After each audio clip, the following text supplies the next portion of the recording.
رجب سے رمضان کی ابتدا کی ہے۔ اے اللہ ہمارے رجب کو برکت دے، اے اللہ ہمارے شعبان کو برکت دے۔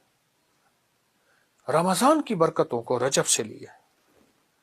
اب تو شعبان آ گیا، اور آپ کو علم ہے شب برات شعبان 15 شعبان، برات کہتے ہیں اصل میں نجات کو، گناہوں سے نجات، جہنم سے نجات، عذاب سے نجات۔ لیکن یہ رات بڑی اہم رات ہے۔ اس رات میں فیصلے ہوتے ہیں کہ کون بندہ اس کو کتنا رزق، کتنی عزت، کتنا وقار، کتنی شان و شوکت، کتنی سربلندیاں، یا کتنا اس کو نیچا کرنا ہے، یا اس سے رزق چھیننا ہے۔ کتنے لوگ اس دنیا میں آئیں گے، کتنے چلے جائیں گے، کتنوں کی موت کے پروانے۔ یہاں تک فرمایا کہ ایک بندہ اپنی شادی کے لیے سامان خرید رہا ہوتا ہے اور فرشتے دیکھ کے مسکراتے ہیں کہ ہمارے پاس تو اس کا نام موت اور مرنے والوں کی لسٹ میں ہے، مردوں میں ہمارا نام ہے، اس کا نام ہماری لسٹ میں مردوں میں ہے۔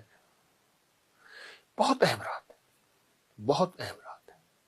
اللہ سے مانگنے کی، منوانے کی، برکت منوانا، رزق منوانا، صحت منوانا، عافیت منوانا، اس کے خزانوں سے لینا۔ اب اس کی میں آپ کو 3 ترتیبیں عرض کرتا ہوں۔ مغرب سے سحری تک اس کا روزہ بھی ہے، مغرب سے سحری تک نہ سوئیں، عبادت میں رہیں۔ دوسری چیز یہ ہے کہ رات کے آخری حصے سے لے کر سحری تک، آخری حصہ جس کو ہم رات کے آخری حصے کو رات 1 بجے کے بعد کہیں گے، 2 بجے کے بعد کہیں گے، 2 بجے کے بعد کہیں گے، یہ رات کا آخری حصہ شروع ہو جاتا ہے 2:30 بجے کے بعد۔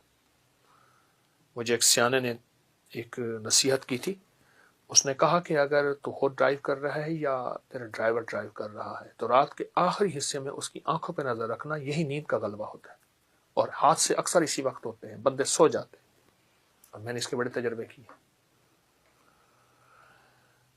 اصل میں رات کا جو آخری وہ حصہ ہوتا ہے اس میں بندے سوتے نہیں ہیں، اس میں ایک خاص سکینہ نازل ہوتی ہے، ایک خاص رحمت نازل ہوتی ہے، اور اس خاص رحمینہ اور رحمت کے اندر ایک خاص لطف ہوتا ہے، ایک خاص کیفیت ہوتی ہے۔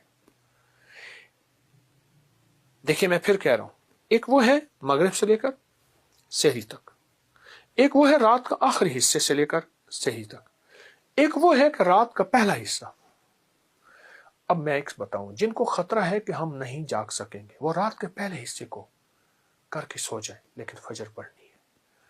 لیکن میں آپ کو اگر کہوں کہ آپ رات کے پہلے حصے میں سو جائیں اور رات کے آخری حصے میں جو نچوڑ ہے الارم لگا لیں اور پہلے سے آپ کو چوکنا کر لیں۔ ہاں، اللہ جل شانہ نے ہمت دی ہے، طاقت دی ہے، اور کریم کا کرم ہے، موقع ہے، تو پھر ساری رات اس کے سامنے گر گرانا اور فجر جماعت سے پڑھ کے سونا، یہ تو بہت بڑی بات ہے، بہت بڑی سعادت ہے۔